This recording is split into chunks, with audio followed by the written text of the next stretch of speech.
بھی نہیں سوچے، جنگ جیتنے کی کوشش کریں۔ ایمان والوں کی بھی زندگی ہے، یہودیوں کی بھی زندگی ہے، عیسائیوں کی بھی زندگی ہے، برادران وطن کی بھی زندگی ہے، بدھ ازم کے ماننے والوں کی بھی زندگی ہے، جین ازم پر چلنے والوں کی بھی زندگی ہے، اور ایمان والوں کی بھی زندگی ہے۔ اور زندگی وہی ہے، زندگی ایک جنگ ہے، اور کامیاب وہ ہے جو جنگ جیتے۔ سپاہی وہ نہیں جو میدان چھوڑے، سپاہی وہ ہے جو میدان میں ڈٹ کر اپنے حوصلوں کی نئی نئی اڑان کے ساتھ فتح کا پرچم لہراتا ہے۔ زندگی ایک جنگ ہے اور جنگ جیتنی ہے۔ ایمان والوں کی زندگی یہ بھی ایک جنگ ہے، اور کوئی بھی جنگ بغیر ہتھیار کے نہیں جیتی جاتی ہے۔ ایمان والوں کی زندگی کے لیے ہتھیار کیا ہے؟ اگر سننے کا مزاج ہے تو محبت سے مسکرا کر کہیے سبحان اللہ۔ میں زیادہ نہیں 40 منٹ 45 منٹ کی گفتگو کروں گا، اللہ کرے کہ میں جو سوچ کر آیا ہوں وہ آپ تک پہنچے۔ زندگی ایک جنگ ہے، اور ایمان والوں کی زندگی بھی ایک جنگ ہے، اور کامیاب سپاہی وہی ہے جو جنگ جیت لے۔ میدان میں اترنے سے پہلے سپاہی یہ سوچ نہیں اترتا ہے کہ ہم ہارے گے، اس کی سوچ یہی ہوتی ہے کہ جان دیں گے مگر جنگ جیتیں گے۔ ہاتھ کٹے کٹ جائے جنگ جیتیں گے، آنکھیں پھوٹے پھوٹ جائے جنگ جیتیں گے، بیٹا لوٹے لٹ جائے جنگ جیتیں گے، خاندان شہید ہو جائے جنگ جیتیں گے۔ اور ایمان والوں کی زندگی میں جو جنگ ہے اس جنگ کے لیے 3 ہتھیار ہیں۔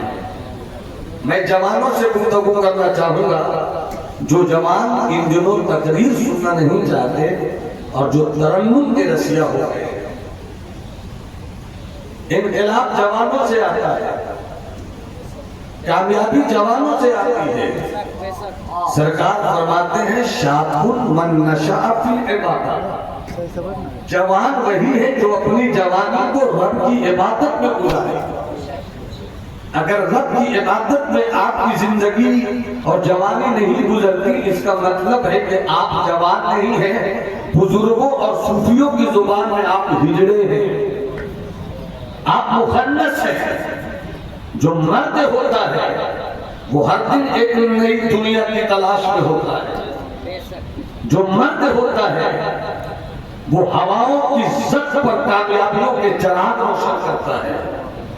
جو جوان ہوتا ہے وہ ہر دن اپنے معاشرے میں کامیابیوں کا دیپک جلانے کے لیے پوری دنیا سے طرح طرح کے روغن خریدنے کی ہمت کرتا ہے۔ اگر آپ اس طرح زندگی نہیں گزارتے تو اسلام کو آپ جیسے جوانوں کی ضرورت نہیں ہے۔ اسلام کو جوان چاہیے۔ دنیا میں کوئی بھی انقلاب ہو، دنیا میں کوئی بھی انقلاب ہو، سماجی انقلاب ہو، سیاسی انقلاب ہو، مذہبی انقلاب ہو، مسلکی انقلاب ہو، فکری انقلاب ہو، ہر انقلاب کی باغدور جوانوں نے اپنے ہاتھوں میں لی ہے۔ آپ مدینہ شریف، مکہ شریف، اسلام، انقلاب، مصطفیٰ جان رحمت نے فاران کی چوٹی سے جب اعلان نبوت کے ساتھ ساتھ حق کا پرچار کیا، مصطفیٰ کے اس اعلان کا ساتھ دینے والے جتنے بھی تھے وہ سب جوان تھے۔ صدیق اکبر جوان تھے، عمر فاروق جوان تھے، حضرت خالد بن ولید نے جس کم عمری میں اسلام کو مکہ اور مدینے سے نکال کر روم کے بازار تک پہنچایا، حضرت خالد بن ولید بھی اس وقت مکمل جوان تھے۔ تاریخ آپ اٹھا کر دیکھیے، آپ روس کا انقلاب دیکھیے جوان ملیں گے، آپ چین کا انقلاب دیکھیے آپ کو وہاں جوان ملیں گے، آپ انگلستان کا انقلاب دیکھیے آپ کو وہاں جوان ملیں گے۔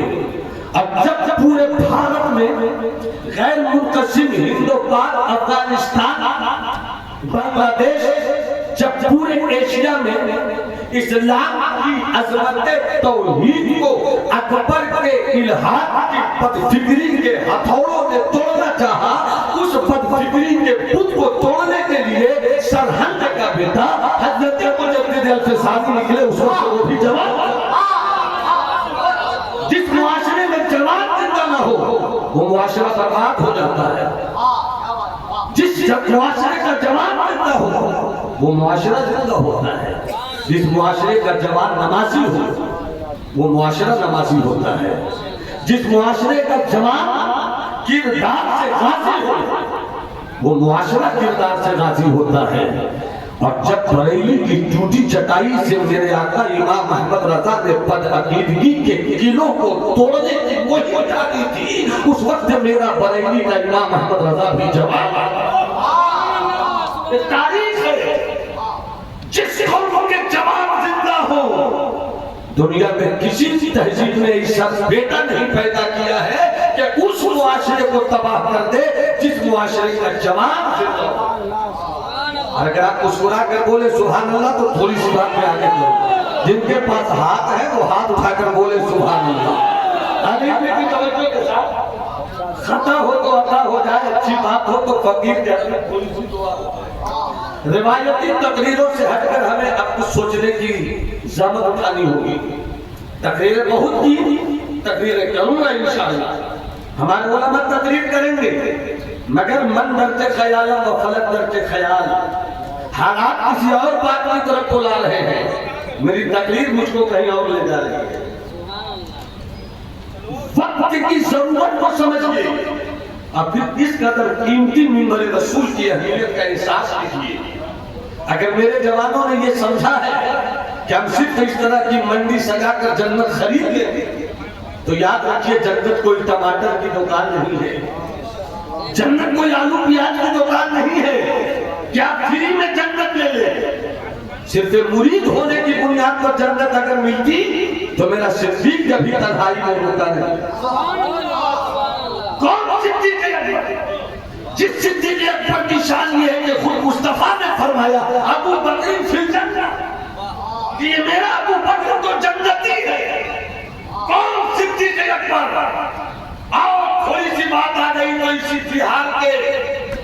بہار شریف میں لے کے وہ اس مرد قلندر سلطان المحققین حضرت شیخ شرف الدین یحییٰ منیری کی بارگاہ محبت میں حاضری کو 700 سال کی تاریخ شریعت و تصوف میں اس دنیا میں ایسا درخشندہ آفتاب نکلتے ہوئے نہیں ہے۔ وہ ہے سلطان المحققین سیدنا شیخ شرف الدین یحییٰ منیری کہ جب ان کا خط حضرت خواجہ نصیر پڑھنے لگے تو گھنٹوں پڑھتے رہے۔ کسی دل جلے نے کہا اے میرے مرشد خواجہ نصیر اتنا ڈوب کر ایک بار اپنے کیا پڑھ رہے تھے؟ تو آپ نے فرمایا تجھے نہیں معلوم بہار کے بھائی شرفت کا خط پڑھ رہا تھا۔ وہ خط نہیں تھا بلکہ ایسا لگتا تھا کہ محکوم شیخ شرف الدین یحییٰ منیری نے میری ہتھیلی پہ میرے 100 سال کا کفر رکھ دیا۔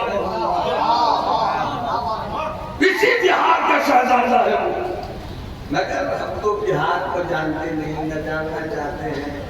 بہار میں اسے ماں کے لال ہے نا کہ لکھنے پر آؤ تو قلم تھک جائے۔ ولایت میں دوری نہیں ہے، ولایت میں دوری نہیں ہے، اور جو ولایت میں تقسیم کے قائل ہیں وہ ولایت کے سے محبت کرنے والے نہیں بلکہ ولایت سے دشمنی کرتے ہیں۔ خطا ہو عطا ہو جائے، چونکہ میرے دل کے آئینے میں آپ کی فکری علمی صلاحیت تصویر یاد نہ کرے۔ محبت سے پورا من ہاتھ اٹھا کر بولے سبحان اللہ۔ اس چیز کو آپ ذرا سا سنجیدگی سے سوچیے۔ آج سے